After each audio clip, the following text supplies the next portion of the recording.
জীবনে সকল কাজে সফলতা পেতে চাইলে ছোট্ট এই দোয়াটি 3 বার পাঠ করুন। আল্লাহ পাক সমস্ত কাজে আপনাকে সফল করে দিবেন, সমস্ত কাজে আল্লাহ পাক আপনাকে বিজয় করে দিবেন। আল্লাহ পাক রব্বুল ইজ্জত আল জালাল আপনাকে সফলতার সাথে দীর্ঘনেক হায়াত দান করবেন। আপনি এই ছোট্ট দোয়াটি 3 বার পাঠ করবেন। যে কোনো কাজ করার আগে আপনি বলবেন, রব্বানা তাকাব্বাল মিন্না ইন্নাকা আনতাস সামিউল আলিম। রব্বুল আলামিন বলেন, আমার কোনো গোলাম যদি সফল হতে চায়, যে কোনো কাজে হাত দিয়েছে, বারবার ফিরে আসছে, কিন্তু আমার কাছে যদি আমার কোনো গোলামটা বিপদে পড়ে, মুসিবতে পড়ে এই ছোট্ট দোয়াটি 3 বার পাঠ করে, আমি আল্লাহ রব্বুল ইজ্জত আল জালাল ওই গোলামটাকে মুহূর্তের মধ্যেই আমার গায়েব থেকে তাকে সাহায্য করে আমি আল্লাহ পাক তাকে সফল করে দিব।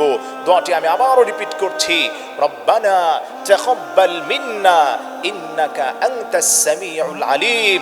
আপনি সফল হতে চাইলে এই ছোট্ট দোয়াটি 3 বার পাঠ করুন, আর ফলাফল দেখে আপনি নিজেই অবাক হয়ে যাবেন।